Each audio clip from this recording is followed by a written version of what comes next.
ating simula ng umaga ng mga balitang dapat nating malaman sa 774 Balita Ngayon. 774 Balita Ngayon. 30 minutong pag-uulat ng mga impormasyon at mga pangyayari sa loob at labas ng bansa. 774 Balita Ngayon. Kasama ang buong pwersa ng 774 News Team. 774 Balita Ngayon. Sa himpilang pinagkakatiwalaan sa balita at serbisyo publiko. DWWW 774, your ultimate news and music radio. At ngayon, narito ang inyong mga tagapagbalita. 774 Balita Ngayon. 774 Balita Ngayon.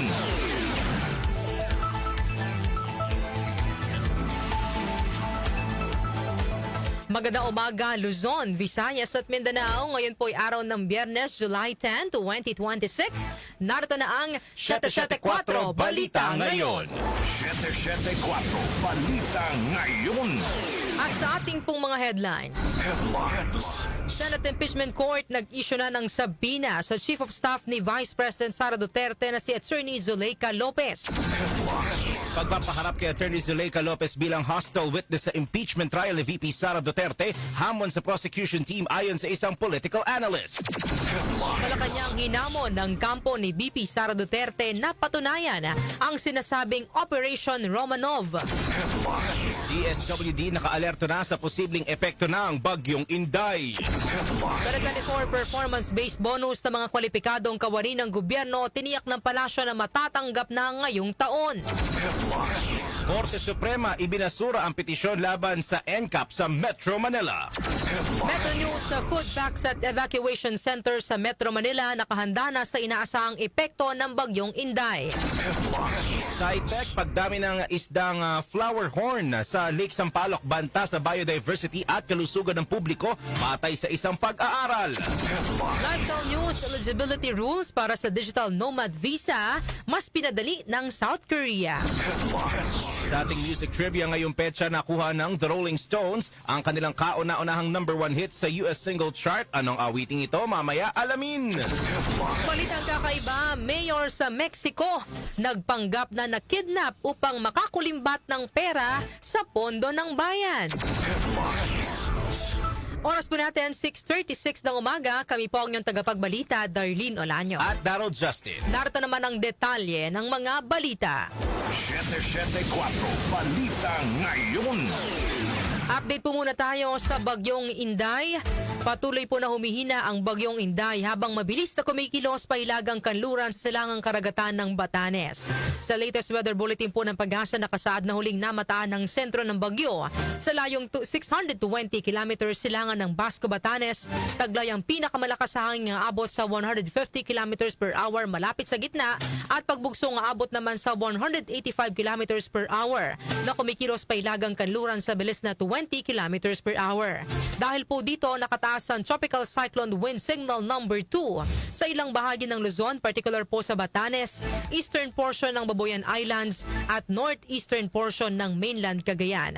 Signal number 1 naman sa nalalabing bahagi ng Babuyan Islands, nalalabing bahagi ng mainland Cagayan, Isabela, Apayao, northern portion ng Abra, Kalinga, eastern portion ng Mountain Province, eastern portion ng Ifugao at sa Ilocos Norte. Sa track forecast po ng Weather State Bureau, ang Typhoon Inday ay inasang patuloy na kikilos pa hilagang kanluran habang nananatili sa Philippine Sea at maaaring dumaan malapit sa extreme northern zone sa pagitan ngayong gabi at bukas ng umaga bago tumungo sa southern islands ng Japan at posibleng maglandfall o dumaan malapit sa northern coast ng Taiwan.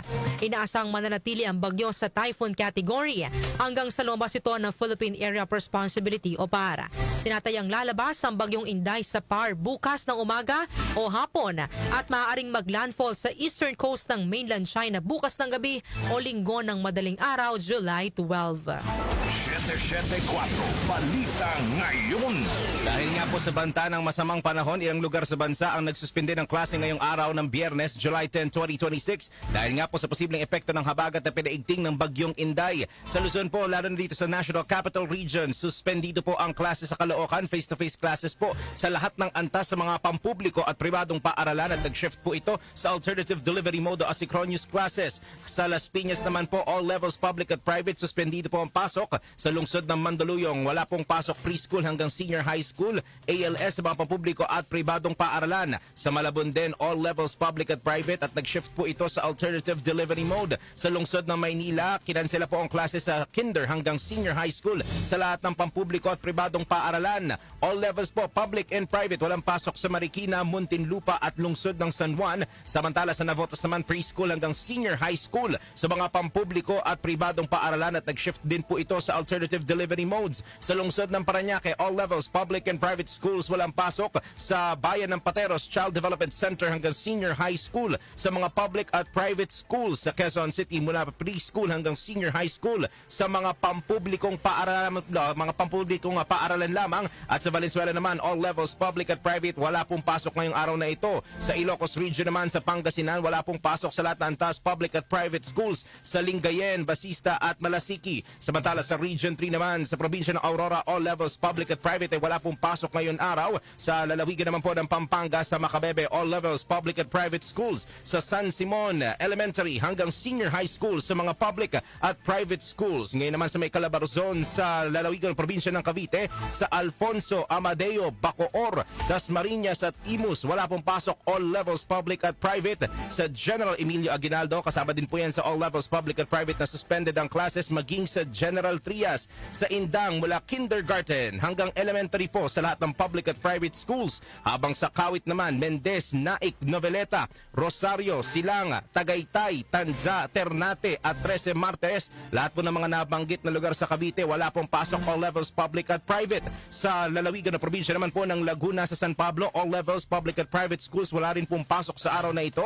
Habang sa Batangas naman, sa Alitagtag, Balayan, Bawana, Batangas City, Calacas City, Calatagan, Cuenca, Laurel, Lemery, Lian, Lobo, Mabini, Mataas na Kahoy, Nasugbu, Padre Garcia, Rosario, San Jose, San Juan, San Luis, San Nicolas, San Pascual, Santa Teresita, Santo Tomas, maging sa Taal, Talisay, Taysan, Tingloy at Tuy sa may Batangas, all levels po, public at private. Wala pong pasok dahil nga po sa inaasahang epekto ng masamang lagay ng panahon. 774 Balita Ngayon. Sa iba pang balita, na-issuean na ng Senate Impeachment Court ng Sabina ad testificandum si Attorney Zuleika Lopez, ang Chief of Staff ni Vice President Sara Duterte. Hiniling ng prosecution sa Impeachment Court na ispasabina at paharapin si Lopez sa Impeachment Court sa July 13 at 14, alas 2 ng hapon para magbigay ng testimonya sa kanyang nalalaman patungkol sa impeachment case na inihain ng Kamara laban kay BP Sara. Ang naturang sabina na nilagdaan ni Impeachment Court Presiding Officer Chis Escudero ay natanggap na kahapon ng Central Records Unit ng Office of the Vice President. Samantala, nagtungo naman kahapon si Lopez sa Senado. Pero ayon kay Senate Secretary Renato Bantug Jr., hindi tungkol sa pagharap nito sa impeachment trial ang pakay ni Lopez, kundi siya ang pinadalo para sa coordination meeting ng Senado ukol sa mga administrative matters gaya ng staff access at room assignments ng defense team. Hindi naman nagpaunlak ng panayam si Lopez, pero pinayuhan ito ang publiko na maghanda para sa bagyong Inday. Good morning, everyone. Good morning. Prepare for Typhoon Inday. Reason for your visit po. Let's just wait for it to come here. Bakit po kayo bumisita, attorney? Oh, I'm sorry. Thank you. Wala namang paliwanag na ibinigay si Lopez sa kanya naging pahayag at agad din itong umalis sa Senado. Samantala, Senado handa sa lahat ng pagkakataon sakaling dumalo sa impeachment trial si VP Sara Duterte. Conde Batak sa detalye. Tiniyak ni Senate Secretary Renato Bantug Jr. ang kahandaan sa seguridad ng Senado sakaling maisipan ni Vice President Sara Duterte na humarap sa kanyang impeachment trial. Kung matatandaan, noong tanghali ng Martes ay bigla na lamang dumating sa Senado si VP Sara para makipagpulong sa kanyang defense team pero hindi naman ito humarap sa kanyang paglilitis. Sinabi ni Bantug na kasama sa napag-usapan sa coordination meeting ang security arrangement sakaling pupunta ang ikalawang Pangulo alinman sa araw ng kanyang paglilitis, kung saan dumalo rito ang Chief of Staff ni VP Sara na si Attorney Zulaika Lopez. Ayon kay Bantug, palagi namang handa ang kanilang protocol office para makapagbigay ng sapat na assistance anumang oras na ma-notify sila sa pagdating ng Vice-Presidente. Yes. Sabi ko, ready naman ang aming Sergeant at Arms, ready ang aming protocol office to render the appropriate assistance. Whenever we get notified, if the VP will come in any day at any day in the future. So, yun lang sabi ko, at any given time, you just let us know. If in case the Vice President will decide to come in, either to attend the trial or to meet with the counsel, then just let us know and then we'll be ready. Sa ngayon anya ay wala pang abiso kung darating si VP Sara sa impeachment trial sa Martes, kung saan pinaharap ng prosekusyon ang kanyang Chief of Staff na si Lopez. Dagdag pa ni Bantug, hindi na pag-usapan sa kanilang pulong ang tungkol sa impeachment trial. Conde Batak ng DWWW 774, your ultimate music radio. Salamat, Conde Batak. 774 Balita Ngayon.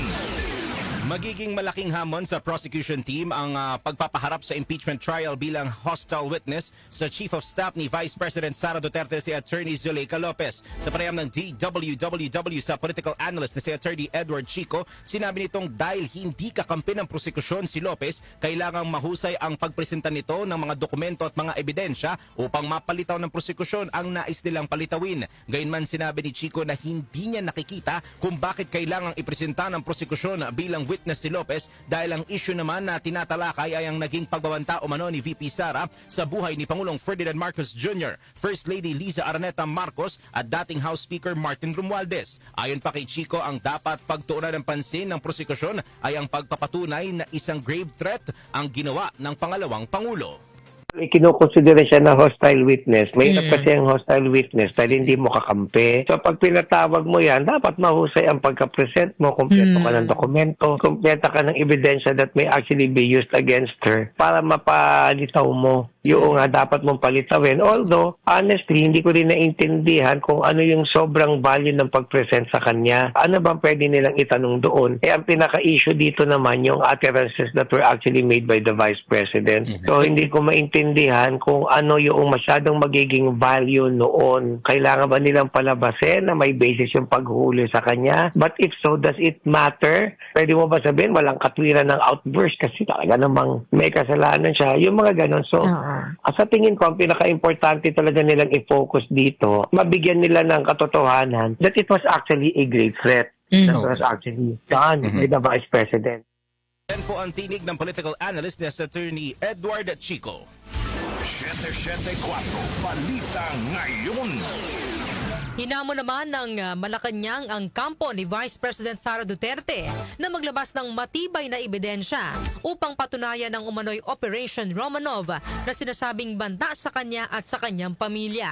Ayon kay Palace Press Officer Claire Castro, nasa depensa ang pananagutan na patunayan ang naturang alegasyon dahil ito ang kanilang iniharap sa impeachment trial.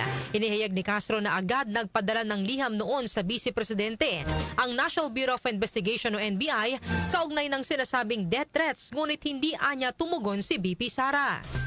Hindi po ba siya ang dapat na magbigay ng mga ebidensya patungkol dito at hindi ang palasyo? Siya po ang magbigay ng mga detalye para po magkaroon ng tamang pag-iimbestiga. Binigyan siya ng pagkakataon, sinulatan siya ng NBI para malaman ang mga sinasabing death threats sa kanya at sa kanyang pamilya. Pero hindi siya tumugon. Hindi po kasalanan ni Numan kung hindi magkakaroon ng anumang tinatawag nating existence, yung sinasabing Oplan Romanov, dahil mismo ang Vice Presidente na nagsabi nito ay hindi ito napapatunayan. Iginit din ng palasyo na hindi maaaring gawing katwiran ang sinasabing Operation Romanov upang ipaliwanag ang pagbabanta laban kay Pangulong Ferdinand Marcos Jr. Ang pagbabantaan niya ay nananatiling pagbabanta at hindi dapat ito palampasin. Gina-justify niya ang sinasabing Oplan Romanov kaya siya nagbanta sa Pangulo? Hindi natin maiwawaksi ang pagiging vice-presidente niya at sa pagiging nanay niya. Ang pagbabanta ay pagbabanta. Sino ka man, nagbanta ka sa buhay ng Pangulo, kahit ikaw ay isang nanay, ikaw ay isang vice-presidente, walang pagkakaiba yon. Nagbanta ka pa rin sa buhay ng Pangulo. Palace Press Officer Claire Castro. Samantala, Oplan Romanov katang isip lang ng kampo ni Vice President Sara Duterte. Grace Mariano sa report. Naniniwala ang panig ng prosekusyon na katahang isip lamang at walang basehan ang Oplan Romanov na pinalutang ng kampo ni Vice President Sara Duterte. Ang naturang Oplan ay ginagamit ng kampo ng depensa kontra sa inihayag ni VP Duterte sa kanyang online press conference noong November 23, 2024 na may nakausap na siyang papatay kina Pangulong Ferdinand Bongbong Marcos Jr., First Lady Liza Marcos at dating House Speaker Martin Romualdez. Ang Oplan Romanov ay hango sa pangalan ng pamilyang Romanov sa Russia na magkakasamang pinaslang. Sabi ni House Prosecution Legal Spokesperson Attorney Benjamin Tolosa Jr., ang Oplan Romanov ay binanggit lang ng abogado ni VP Duterte pero hindi suportado ng detalye o anumang magpapatunay na ito ay totoo. Diin naman ni House Prosecutor, Representative Isabel Maria Zamora, naghahatid lang ng kalituhan ang sinasabing Oplan Romanov na hindi suportado ng anumang konkretong ebidensya at imposible din gawin ito ng unang pamilya.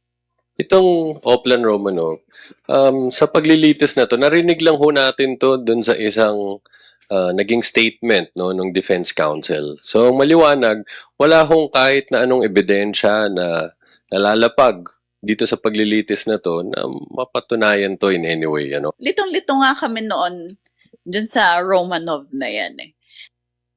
Tingnan na lang natin ang pagkakakilanlan natin sa ating president sa kanilang pamilya.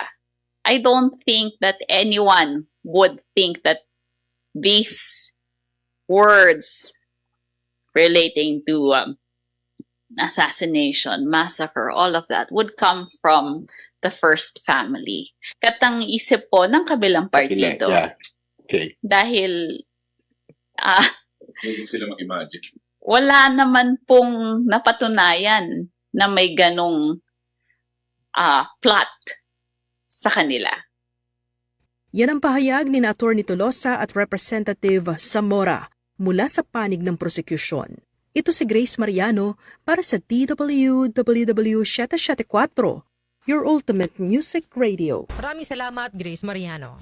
774 Balita Ngayon. Sa iba pang tampok na balita, itiniyak po ng DSWD na nakahanda na sila sa posibleng epekto ng bagyong Inday at dala nitong habagat sa bansa.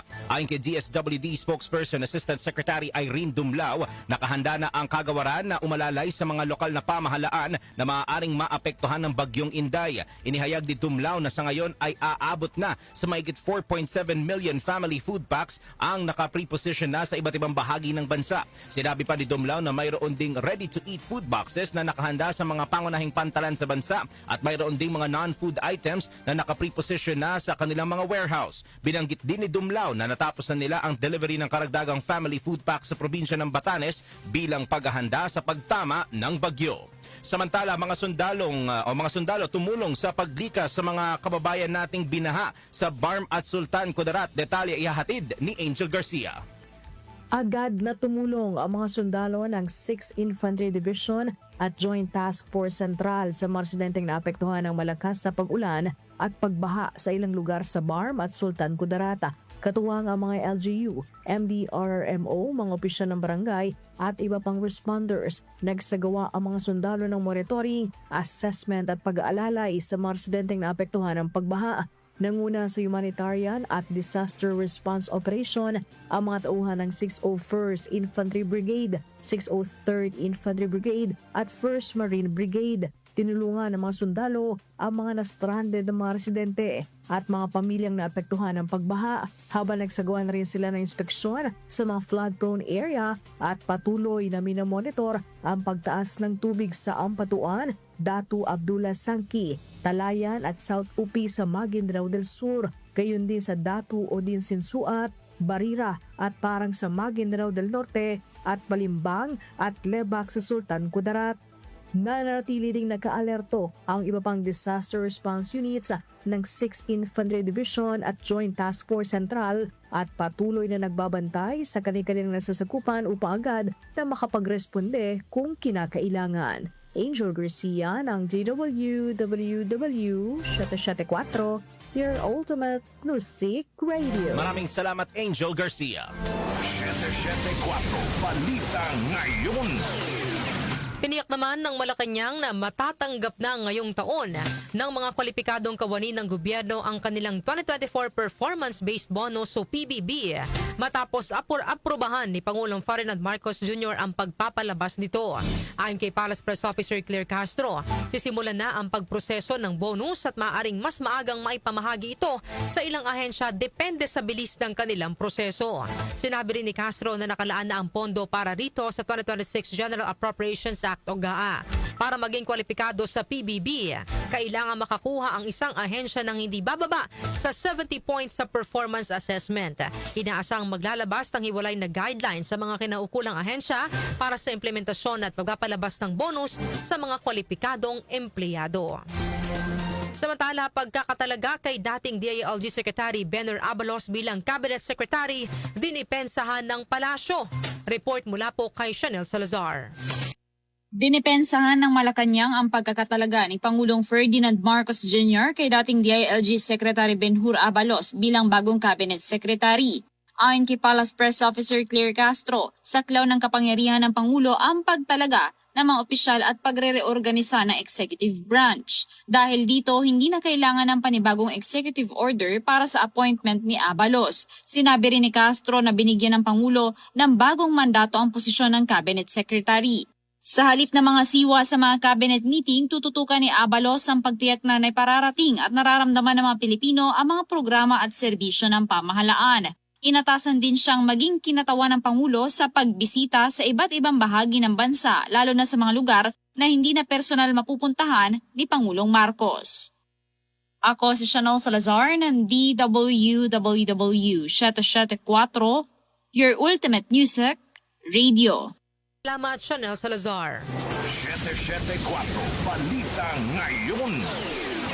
Samantala, ibinasura ng Korte Suprema ang pinagsamang mga petisyon laban sa No Contact Apprehension Policy o NCAP na ipinatupad ng ilang lokal na pamahalaan sa Metro Manila. Nakasaad sa desisyon ng Supreme Court na may petsang June 3 na naging moot o wala nang saysay ang mga isyong inihain dahil sa pagpapatupad ng bagong Metro Manila Traffic Code of 2023. Bukod dito, ibinasura rin ng SC ang mga petisyon dahil sa lack of standing, paglabag sa exhaustion of administrative remedies at hierarchy of courts at forum shopping. Sa petisyong inihain ng kilusan sa pagbabago ng industriya ng transportasyon at iba pang grupo, nakasaad na ang pagpapatupad ng NCAP ay unconstitutional. Gayunman, sinabi ng Korte Suprema na hindi nila idedeklarang unconstitutional ang isang batas o ordinansa maliban na lamang kung mayroong malinaw na paglabag sa konstitusyon. Kasabay dito, inalis na rin ng SC ang Temporary Restraining Order o TRO na ninilabas nito noong August 2022 laban sa pagpapatupad ng NCAP sa Maynila, Quezon City, Valenzuela, Parañaque, Muntinlupa, Land Transportation Officer LTO at iba pang kaugnay na ahensya.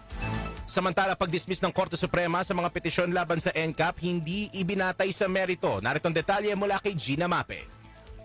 Kumpiyansa ang grupong Lawyers for Commuters Safety and Protection na hindi ibinatay ng Korte Suprema sa merito ng mga petisyon ang naging desisyon sa usapin na pumapalag sa NCAP o No Contact Apprehension Policy na pinatupad ng ilang local government units. Ayon sa tagapangulo ng LCSP na si Atty. Ariel Inton, dahil sa pagkakaroon ng Uniform Metro Manila Traffic Code of 2023 ay hindi na nagdesisyon on the merits ang Korte Suprema kung labag sa saligang batas ang mga ordinansa ng ilang LGU na nagpatupad ng NCAP.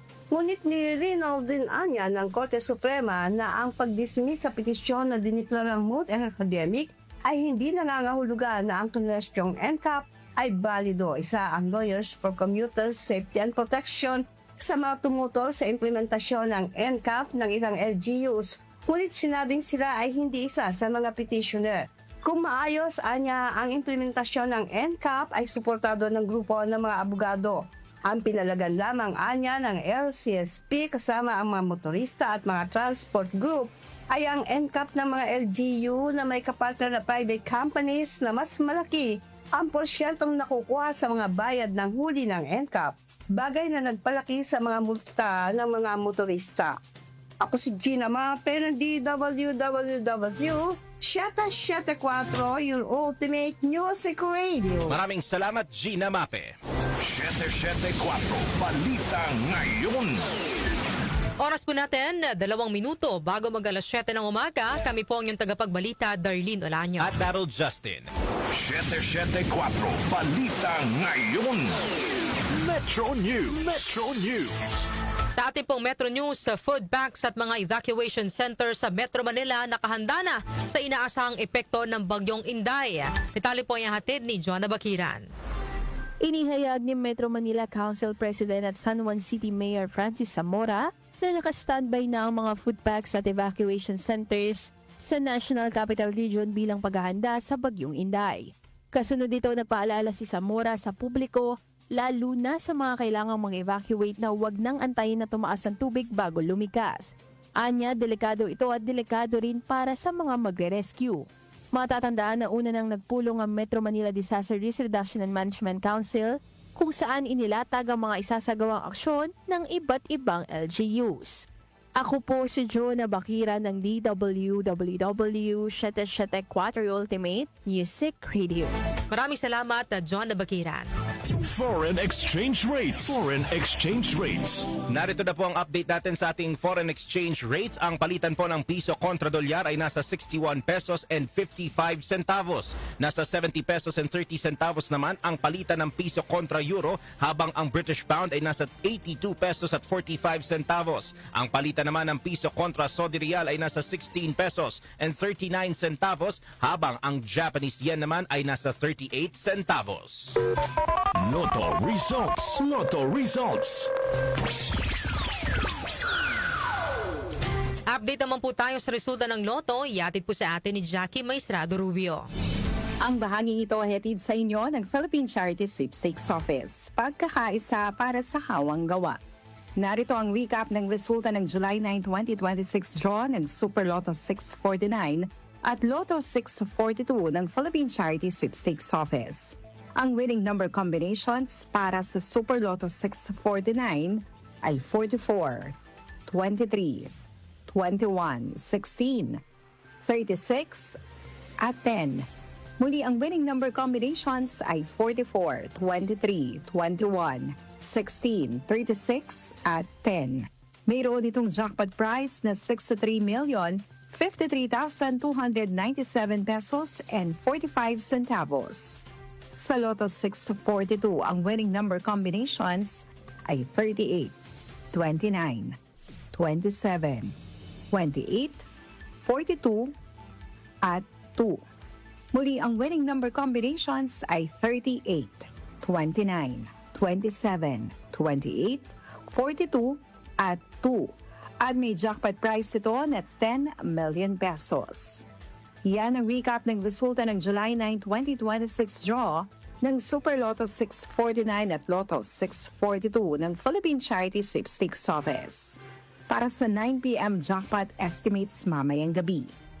15 million pesos sa Mega Lotto 645 at 128 million pesos sa Ultra Lotto 658. Ang bahaging ito ay atid sa inyo ng Philippine Charity Sweepstakes Office. Pagkakaisa para sa hawang gawa. Ako po sa Jackie Maestrado Rubio ng DWWW 774, your ultimate music radio. Maraming salamat, Jackie Maestrado Rubio. Science and Technology. Science and Technology. Ngayon naman po, pagdami ng isdang flower horn sa Lake Sampaloc, banta sa biodiversity at kalusugan ng publiko batay sa isang pag-aaral. Detalye ihatid ni Rosemay Miranda. Isang pag-aaral mula sa Department of Biology and Aquatic and Fisheries Resources Laboratory ng Ateneo de Manila University ang nagbabala tungkol sa banta ng lumalaking populasyon ng flower hornfish sa Lake Sampaloc sa San Pablo City, Laguna.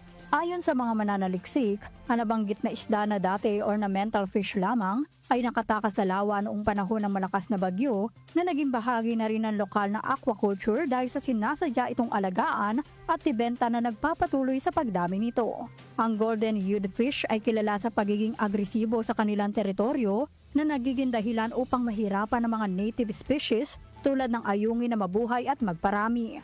Sa ngayon, itinuturing na ng International Union for Conservation of Nature bilang vulnerable ang ayungin na dati ay karaniwang makikita sa mga palengke. Bukod dito, lubos na adaptable ang flower horn sa iba't ibang kondisyon ng tubig, dahilan para makibabaw sila sa lawan na apektado na ng polusyon gaya ng nutrient runoff at microplastics. Nagpahayag din ng pangamba ang mga mananaliksik para sa kalusugan ng publiko kung saan natuklasan din sa pag-aaral na ang flower horn ay maaaring maging host ng Paracapillaria philippinensis na isang uri ng parasite na nakakahawa sa tao na posibleng magdulot ng pananakit ng tiyan, chronic diarrhea at malnutrisyon sa mga makakakain nito. Para matugunan ng banta, iminungkahi ng mga researcher na i-harvest sa mga invasive na flower horn at iproseso ang mga ito bilang aquafeed basta't matiyak na ligtas sa mga ito mula sa mga parasite at contamination at ang paggamit ng Aquatic Species Invasiveness Screening Kit upang matukoy ang mga high-risk na uri ng isda at makapagpatupad ng angkop na aksyon.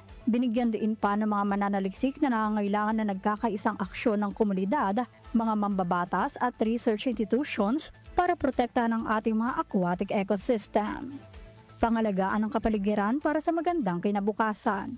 Ako si Rosemary Miranda ng DWWW Shate 4, Ultimate Music Radio. Maraming salamat, Rosemary Miranda. Lifestyle News. Lifestyle News. Sa atin naman pong lifestyle news, eligibility rules para sa digital nomad visa mas pinadali ng South Korea. Katali po ihahatid ni Mika Fajardo. Formal nang inanunsa ng South Korea ang Digital Nomad Visa o F1D visa na may mas madaling kwalifikasyon upang makahikayat ng mas maraming dayuhang profesional na nais manirahan sa bansa habang nagtatrabaho. Ayon sa Ministry of Justice Korea Immigration Service, binago ang mga patakaran matapos ang pilot program simula January 2024 hanggang May 2026 upang gawing mas madali ang aplikasyon sa programa para sa mga digital nomad at iba pang international workers. Sa ilalim ng F1D visa, maaaring manirahan sa South Korea ang mga dayuhang empleyado ng mga kumpanyang nakabase sa ibang bansa at mga may-ari ng overseas businesses habang ipinagpapatuloy ang kanilang remote work kasama ang kanilang asawa at mga dependent na anak ng hanggang 3 taon.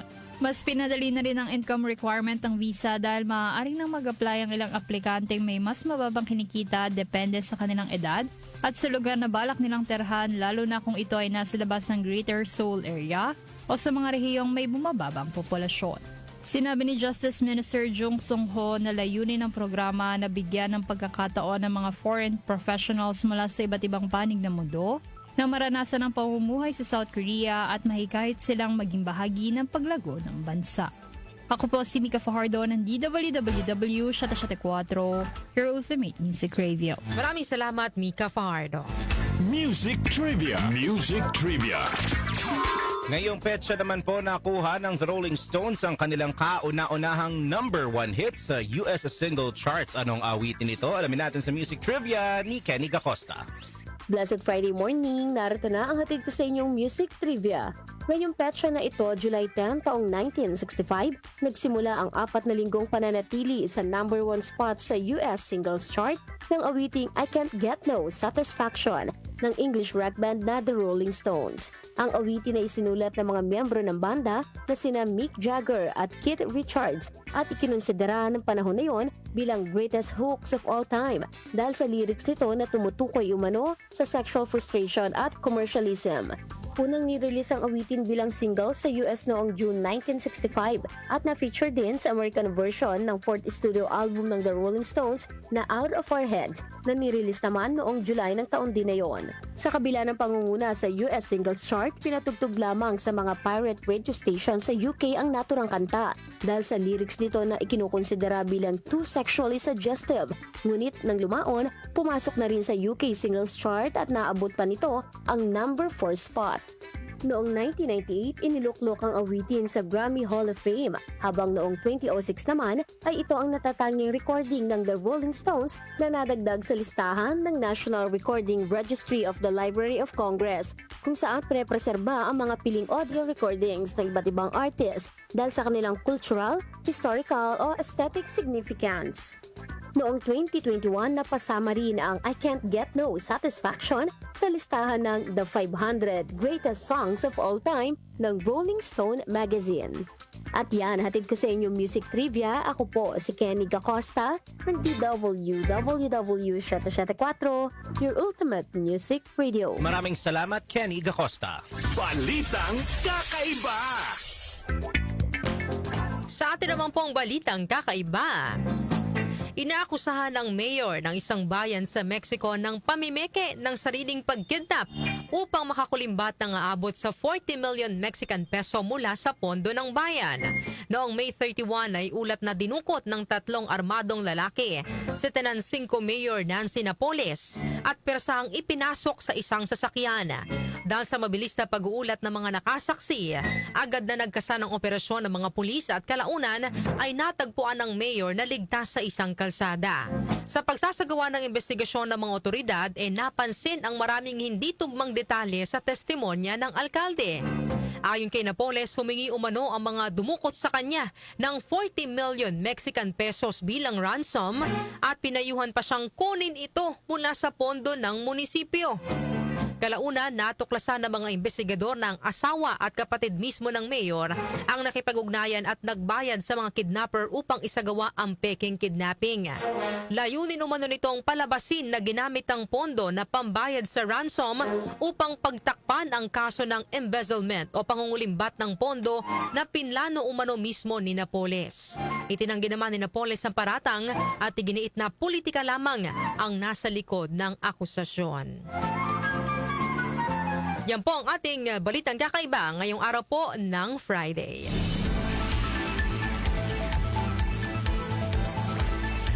At bago tayong partner magtapos sa ating balitaan, ibigay mo muna ano ba ang ating katanungan ngayong araw po ng Friday. Sa mga nag-aabang, ito na po ang ating katanungan. Anong parusa ang tingin ninyong dapat sa magbabanta sa kaligtasan at buhay ng Presidente, Vice-Presidente at mga constitutional successors ng Pangulo? Para po sa inyong mga opinyon ng ating pong text line 0929-321-8738 at maaari po kayong mag-comment sa ating pong Facebook Live at sa ating YouTube channel.